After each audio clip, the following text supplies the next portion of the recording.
Bago natin simulan ang part 3, muli po akong humihingi ng taos-pusong pasasalamat sa walang sawang pagsuporta sa ating YouTube channel at sa mga bagong subscriber. Welcome po sa inyong lahat. Hindi makapaniwala si Bing Xing sa kanyang nakita, pagkatapos ng lahat, nagawa ng taong ito na labanan ang masamang espiritu. Tinanong ni Shaun ang babae kung bakit siya biglang parang nakatayo na parang bato at nagmungkahi na magtungo na sa yungib. Ipinaliwanag ng matandang Jiang na dahil sa Heavenly Demon Sword, nag-imbak dito ng nakakatakot na enerhiya, at ang espada mismo ay nasa dulo ng yungib. Tumingin si Shaun sa pasukan ng yungib at nahirapang makita ang kapal ng enerhiyang ito, mas marami pa ito sa mas malayo. Pagkatapos, tinanong ni Shaun ang matanda kung ano ang uri ng espada, kung ito ay itinuturing na spiritual weapon o precious weapon. Inamin ng matanda na hindi niya alam, sinabi ng kanyang Panginoon na ang Heavenly Demon Sword ay hindi bababa sa precious weapon, at kahit na matagal na itong naisara, mayroon pa rin itong kapangyarihang pumatay. Gayunpaman, sa nakalipas na 30 taon, walang sinuman maliban kay Jiang ang nakalabas mula sa yungib ng buhay. Sinabi ni Bing Xing na sa ganitong pagkakataon, inutusan si Shaun na tingnan ang paligid. Sinipa siya ni Bing Xing, itinulak siya papasok sa yungib. Nang bumagsak si Shaun, sumigaw siya na malamig ang puso ni Bing Xing. Pagkatapos, siya'y bumangon at napansin ang kakaibang bagay, tila natatakot ang masamang espiritu sa kanya habang naglalakad siya papasok sa yungib. Tumawa si Shaun sa mga nasa labas na natatakot sa isang espada na may mahina aura. Matapos ang mabilis na paggalugad sa yungib, natagpuan ni Shaun ang Heavenly Demon Sword, at napansin na ang espada ay may hindi kapani-paniwalang aura. Sinubukan ni Jiang Shaun na intindihin kung ano ang nangyayari, pagkatapos ng lahat, ang espada ay dapat na nakapagsara. Biglang naglabasan ang mga masamang kaluluwa mula sa espada at agad na nagpasya itong lumunin siya. Bigla, naglabas ang masamang espiritu ng isang energy beam na agad na tumagos sa dibdib ni Shaun, na lalong lumalalim. Nakiusap si Shaun sa Copper Brother na tulungan siya, hindi siya dapat mamatay sa Heavenly Demon Sword. Biglang, nagningning ang Copper Shard ng labis na ang liwanag nito ay tumagos sa mga yungib at sumabog sa labas. Agad na naisip ni Bing Xing na si Jiang Shaun ay nasa panganib at agad na nagmadali upang tulungan. Tinanong ni Shaun kung saan sila nagmamadali, na sinasabi na hindi na kailangan pang bumaba sa yungib dahil siya ay bumalik na. Inamin ng matandang Jiang na hindi siya nagdududa sa lakas ni Shaun, subalit nagpa siya pa rin siyang tanungin kung talagang nagtagumpay ba siyang muling selyohan ang Heavenly Demon Sword. Sinabi ni Jiang Shaun na may pagmamalaki na talagang nagawa niya ito, at madaling mapatunayan ito ng matanda sa pamamagitan ng pagtukoy na wala ng masamang aura. Tumingin ang matandang Jiang sa paligid at napilitang aminin na totoo nga. Ngumiti ng masama si Shaun dahil ang espadang iyon ay sa kanya na ngayon. Nag-alinlangan si Bing Xing at tinanong kung may nais siyang sabihin.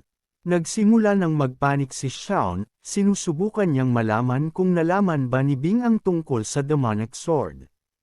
Agad siyang nagpanik at sinabing wala siyang itinatagong anuman, ang Heavenly Demon Sword ay mas mahina kaysa sa kanilang iniisip, kaya't kailangan lamang niyang gumamit ng kaunting espiritual na lakas upang muling selyohan ito. Hiningi ni Shaun kay Bing na huwag mag-alala dahil hindi ito magiging abala sa loob ng 100 taon o higit pa. Sinabi ni Shaun sa kanyang kapatid na kung ganito ang sinabi ni Shaun, okay lang at iminungkahi na umalis na sila. Nag-isip si Bing Xing kung dapat ba niyang gawin ang isang bagay tungkol dito, pero sa huli ay pumayag na bumalik sa nayon upang tingnan kung ano ang nangyayari. At pagkatapos ay ipagpatuloy ang kanilang paglalakbay patungong Ice Palace. Kinabukasan, nagpasalamat si Jia sa kanyang mga kapatid at sinabing tiyak na magkikita silang muli. Pagkalipas ng ilang sandali, nakarating si Jiang Shafan at ang kanyang grupo sa Ice Palace. Sa pasukan ng palasyo, sinalubong si Bing Xing ng dalawang batang cultivator. Tumingin si Jiang Shaon sa mga kasuotan ng mga lokal na dalaga at nagkomento na napakalamig dito, subalit napakagaan ng kanilang suot. Nang marinig ito, naingat si Xiao kay Shaon at nagkomento na masyadong mapanlikha siya, na nagdulot sa kanya na sumang-ayon dahil sa takot. Umubo si Jiang Shaon sa kanyang manggas at binago ang paksa, iminungkahi na si Xiao ay pumunta sa palasyo kasama si Bing Xing. Pagkatapos ng lahat, ang Ice Palace ay isang sagradong lugar para sa mga madre, kaya't siya ay maghihintay dito. Nang marinig ito, sinabi ni Bing Xing na talagang hindi pinapayagan ang mga lalaki sa Ice Palace nang walang pahintulot, pero dahil si Jiang ay kaibigan ni Shu, siya ay maaaring makapasok ng malaya. Gayunpaman, dahil si Jiang ay napaka-maalalahanin, hindi niya pipilitin ang kanyang sarili, pero kung sakaling may mangyari, nagbigay si Bing Xing ng babala kay Xiao na may mga lobo na naglalakad sa paligid tuwing gabi. Nagtataka si Xiao kung ano ang dapat niyang ipag-alala, hindi naman siya pupunta sa lugar, at bukod dito, ilang mga lobo lang naman. Sa gabi ng parehong araw, nagpatayo si Xiao ng apoy upang magpainit sa malamig na gabi. Ang mga dalaga ay dapat na kumuha lamang ng sulat, ngunit napakatagal na nilang nawala. Nagsimula ng magduda si Xiao na marahil ay gusto lamang ni Bing na alisin siya. Ipinapangako niyang sasabihin sa kanya ang lahat kapag siya'y lumabas, tiyak na babalik siya sa kanya. Bigla, narinig ni Xiao ang ingay sa likuran niya, at nang lumingon siya, nakita niya ang isang pack ng mga lobo na papalapit sa kanya. Sinabi ni Jiang Xiao na masyadong maingay dito at nagsimula ang masamang enerhiya na magtipon-tipon sa kanyang singsing. Agad niyang inilabas ang Heavenly Demon Sword, at si Xiao ay handang isakripisyo ang mga lobo sa kanyang bagong espada. Mabilis na nangyari ang lahat, pinabagsak niya ang mga lobo.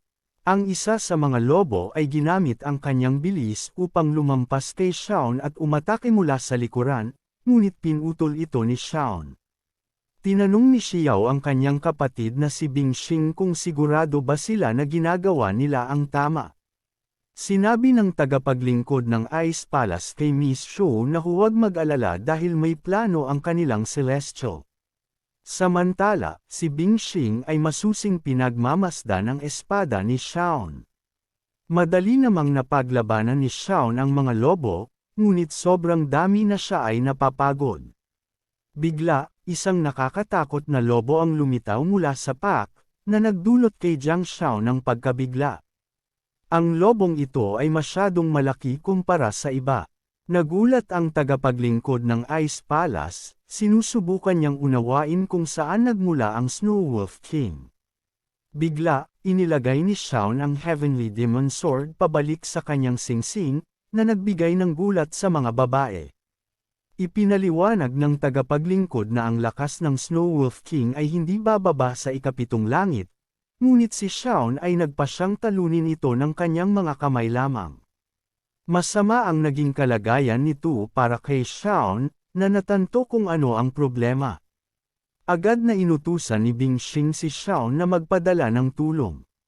Sa hindi inaasahang pagkakataon, humiling si Xiao sa kanyang kapatid na huwag gawin ito, na sinasabing nais ni Xiao na ipakita ang kanyang lakas sa lahat, at naniniwala siyang kaya niya ito. Sinubukan ni Xiao na provoke ang Snow Wolf King sa pamamagitan ng paghikbi sa kanya. Inatake si Xian ng Snow Wolf King sa tuwing isinasara nito ang kanyang panga.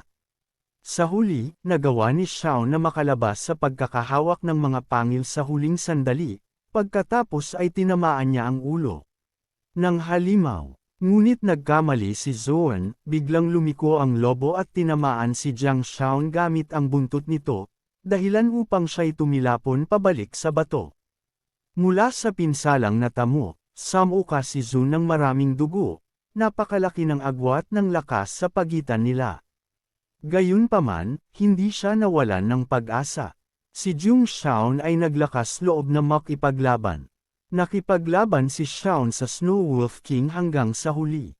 Tumalon si Shaun at sumigaw sa lobo upang akitin ito. Nagtaka ang Snow Wolf King sa kilos ng lalaking ito.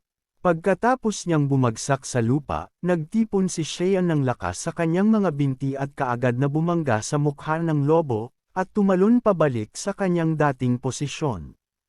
Patuloy na hinarap ni Jung Shaun ang napakalaking Snow Wolf King ng paulit-ulit hanggang sa dumating ang umaga. Nahihirapan na si Shaun na tumayo, ngunit hindi rin maganda ang kalagayan ng Snow Wolf King. Naglakas loob itong atakihin ang nakakainis na tao muli, ngunit sa tuwing nahahabol nito si Shaun, siya'y muling nakakaiwas sa mga pangil nito at tumalon sa likuran nito. Agad na tumalon si Jiang Shaun sa hangin at tinanong ang lobo kung talagang gusto pa nitong patayin siya. Pagkatapos, inilagay niya ang lahat ng lakas sa isang suntok.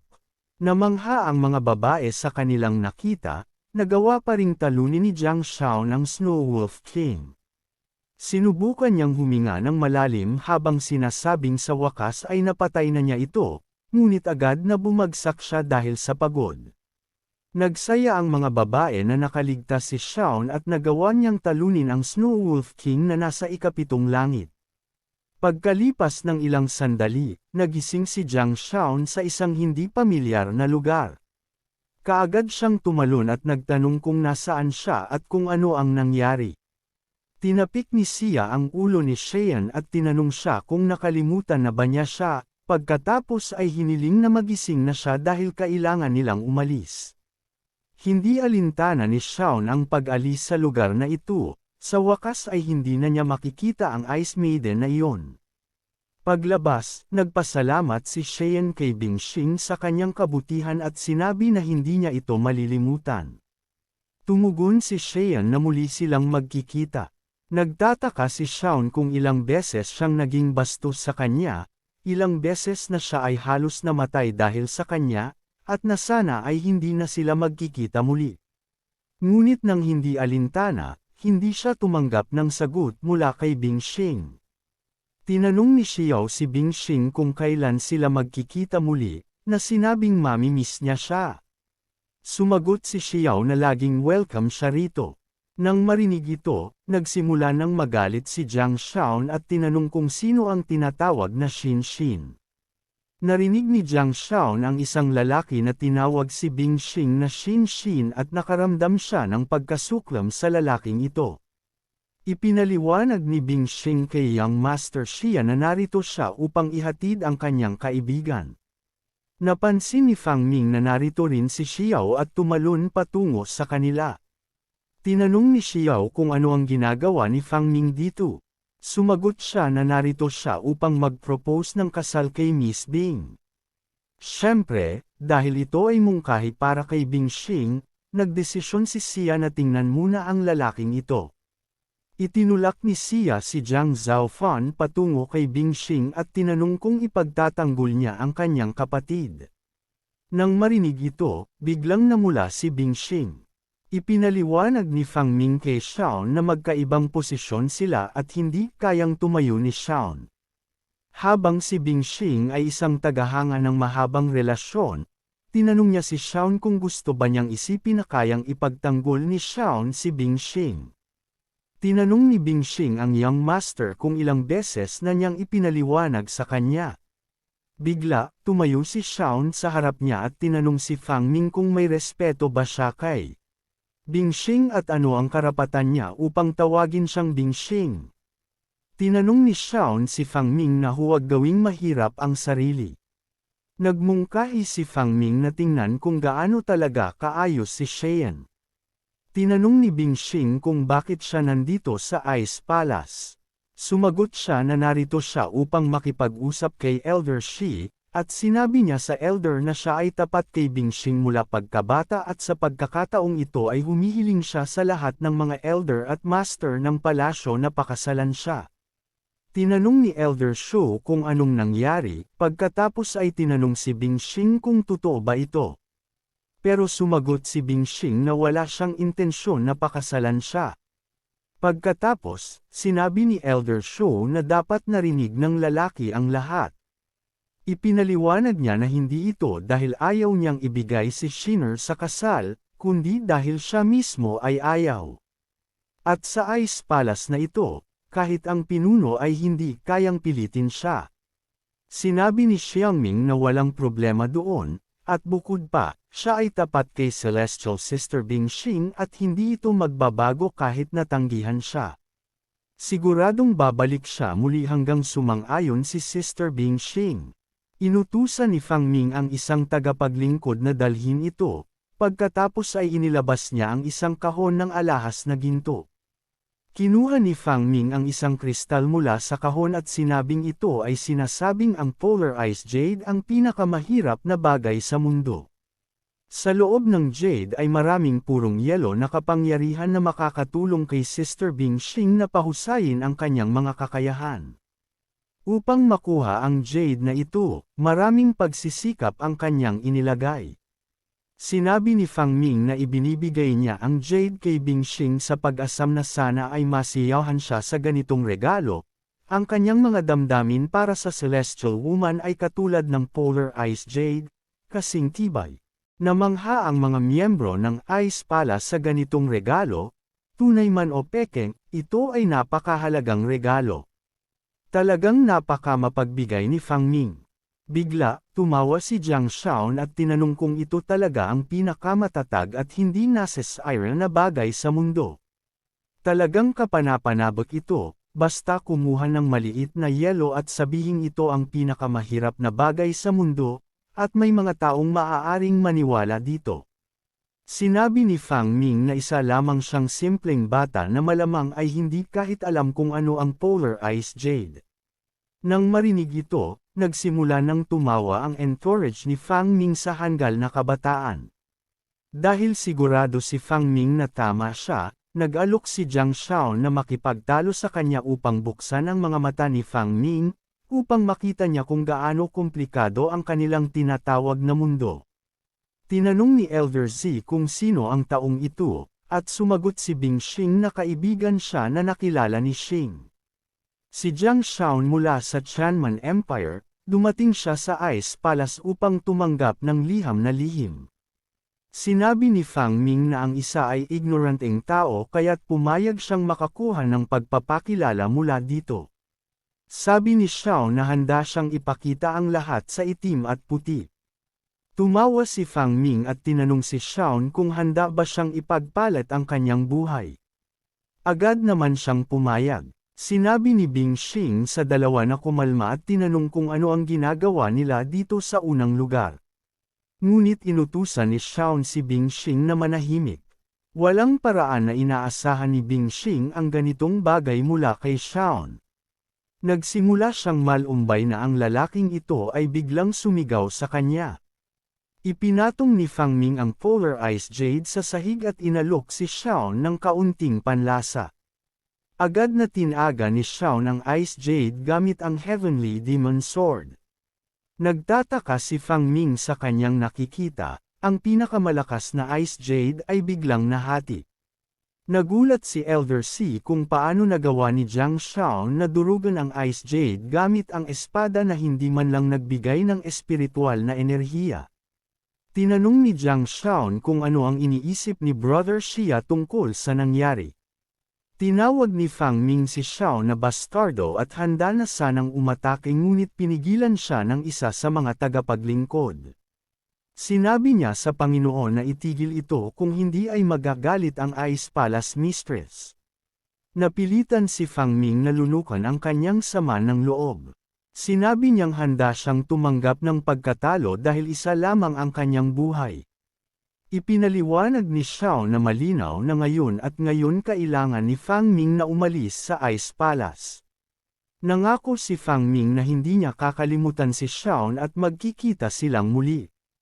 Sinabi ni Xiao na sana ay makita niya itong muli. Naisip ni Xiao na napakaubos ng buhay na ito para sa ganitong insulto. Niyakap ni Xiao si Xiao ng may saya, nagawa niyang lutisin ang pinaka-nakakainis na problema ng Ice Palace. Napagtanto ni Xiao na siya ay talagang kamangha-mangha. Bigla, lumingon si Bingxing kay Xiao at sinubukang umiwas. Nagpasalamat siya, ngunit lumapit si Xiao at tinanong kung ano ang sinabi niya. Sinimulan niyang maglakad-lakad sa paligid niya at humihingi na sabihin itong mas malakas dahil hindi siya masyadong nakakarinig. Hindi na niya makayanan ang ganitong bagay, sinuntok siya ni Xiao. Pagkaalis ng palasyo, personal na nagpasalamat si Elder C. kay Xiao sa paghawak sa sitwasyong ito.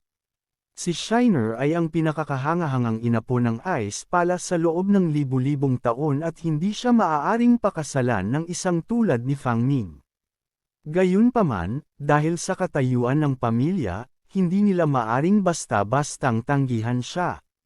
Labis na nagpapasalamat si Elder C kay Jiang Xiao at kaya't palaging magiging welcome siya sa Ice Palace. Magalang na tinanggihan ni Jiang Xiao si Elder C, at pagkaraan. Sinundan siya ni Xia Fangming at tinanong kung bakit siya nagmamadali. Ngunit pautong pa rin si Xiao dahil sa kung paano niya kamakailan lang inabala si Sister Bing. Habang tinitingnan ang likod ni Jiang Xiao, nagtataka si Bingxing kung anong uri ng tao siya. Tinanong ni Elder C si Shiner kung may naguguluhan sa kanya. Hindi magtatagal ay maaabot na niya ang rurok ng Heavenly Path upang muling ipanganak bilang pinakamasinop na tagapagmana. Ganap na handa na siyang tahakin ang landas na ito, ngunit kung magpapatuloy si Bingxing o hindi, kanya itong desisyon. Sinabi ni Bingxing na ang mga salita ng mga elder ay batas sa kanya. Samantala, sa grupo ni Xiang Ming, tinanong ng matandang tagapaglingkod ang Young Master kung nais niyang alisin si Jiang Xiao at Yayuan Shu. Handang-handa siyang kumilos sa sandaling makatanggap siya ng utos. Nang marinig ito, nagtanong si Xiang Ming nang may takot kung seryoso ba siya. Tinanong niya ang matandang tao kung nauunawaan ba niyang buhay pa rin sila dahil hindi pa nila siya pinapansin. Ang buong problema ay galing siya sa Chi family. Inamin ng matandang tagapaglingkod na nagkamali siya. Pagkatapos, inutusan ni Chi Fangming ang kanyang tagapaglingkod na makinig ng mabuti sa kanya, hindi siya dapat makipag-ugat sa Chi family girl sa anumang paraan. Kung may isang buhok na mahuhulog mula sa kanyang ulo, yuyugyugan ng buong mundo. Tanging wala na silang magagawa dahil si Jiang Xiao ay palaging nasa tabi ng isang batang babae mula sa Chi family. Pagkalipas ng ilang sandali, si Jiang Xiao kasama si Xiao ay sa wakas ay nakauwi pagkatapos ng mahirap na paglalakbay pabalik. Si Jiang Xiao ay samuka at si Xiao ay tumawa habang sila'y dumaan sa mga espada. Si Jiang Xiao ay sobrang saya na sa wakas ay nakapagpahinga na siya mula sa espada. Nais niyang matapos ang misyong ito sa lalong madaling panahon. Pagkatapos ng kaunting pahinga, natapos ni Xiao at Xiao ang kanilang misyon at naitala ang kanilang kontribusyon, pagkatapos ay humingi ng tawad ang may-ari ng pavilion at mabilis na umalis. Hospitality hindi siya makapaniwala na wala siyang naibigay na kapalit. Si Xia ay kontento na natapos nila ang misyon na ito. Sinabi ni Xia na babalik siya sa Chano Peak at nagpaalam kay Shan. Tinanong ni Xiaoan kung pwede ba siyang maghintay ng kaunti pa, ngunit tumakbo siya palayo. Sinubukan ni Xia na intindihin kung bakit lahat ng tao sa paligid niya ay nagmamadali. Si Jiang Xiao ay nagpunta sa WOAY Peak. Halos isang buwan na mula nang huli siyang naroon, kaya umaasa si Xia na maayos ang lahat. Bigla, narinig ni Xia ang ilang ingay malapit. Kaya habang siya ay lumalapit, nakita niyang pinapalo ng mga disipulo ang kanilang kapwa-disipulo at tinatawag itong traidor. Si Wong Chong ay nagulat na ang asong ito ay kayang nakatayo pa. Bigla, isang bato ang tumama sa kanyang ulo. Agad na nagtanong si Wong Chong kung sino ang may ganang gawin ito, na nag-aasam na mamatay. Pagkatapos nito, si Jiang Shan ay tumalon sa kanila. Tinanong ni Shan kung anong uri ng grupong pambubuli ito sa ilalim ng sikat ng araw. Naging asol ang mga disipulo sa takot nang makita nilang si Xian ang lumabas sa kanila. Tinanong ni Wang Chong si Shaun kung paano siya nagkaroon ng ganang lumabas sa harap niya. At ang kanyang kasama ay nagsabing walang kinalaman si Xian dito. Kung tama ang alaala ni Xian, hindi nagtagal ang taong ito ay humingi ng awa para sa kanya, ngayon ay inaakusahan siya habang sinasabi na wala itong kinalaman sa kanya. Tinanong ni Xian ang pinahirapang disipulo kung siya ay maayos. Sinabi ng disipulo na nasa bingit siya ng kamatayan, ngunit nang dumating si Xian, siya ay nagpasalamat. Napagtanto ni Xian na tapos na ito bago pa siya dumating, iyon ay sapat na para sa kanya. Sinabi ni Xian sa kanyang kasama na huwag mag-alala, dahil siya ang bahala sa lahat. Ngayon ay ipapakita niya sa mga plebeyano kung saan sila nabibilang. Kinuha ni Zian ang kanyang espada at sinabi sa kanyang disipulo na hindi sila makakabuli sa kanya ng matagal, dahil hindi na sila makakatayo sa kanilang mga paa. Agad na sinalakay ni Jiang Shan ang mga disipulo sa isang iglap, winasak ang kanilang mga armas. May mga teknik na nais subukan ni Zun ng matagal na. Tumawa si Shaun dahil sa mga taong ito, kung hindi sila makakayanan ang ilang sapantoha, pwede na silang ituring na patay. Hinayla ni Wang Chong ang kanyang sarili at nahirapang sinabi kay Shaun na hindi niya siya pakakawalan hanggang dumating ang kanyang kapatid. Si Jiang Shaun ay sinipa si Wang Chun at inutusan siyang tumahimik.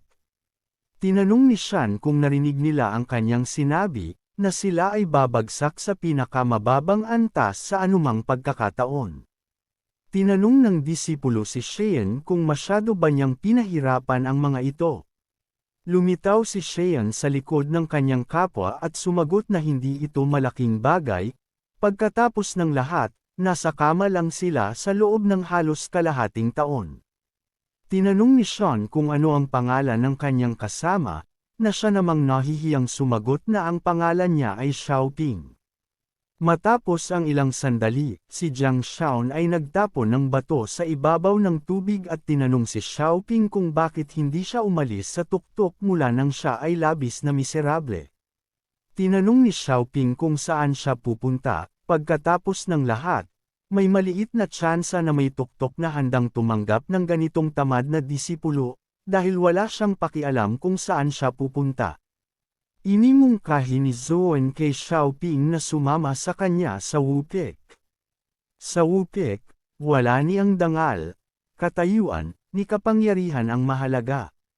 Ngunit sa pagtira doon, makakabuhay siya ng walang mga hadlang. Nagtapon si Xiao ng isa pang bato at nangako kay Xiaoping na siya ay sasalubungin doon. Nagtaka si Xiaoping kung bakit ang mga salitang ito ng tao, na tila hindi kapanipaniwala, ay nakapagbigay sa kanya ng pagnanais na gumawa ng isang bagay. Matapos makausap si Xiaoping, bumalik si Xian sa WOAY Kick. Nakatayo sa pasukan, sumigaw siya sa matanda at sa kapatid na nagbalik siya. Agad na tumakbo sina Lin Kuan at Tang Yu sa kanya.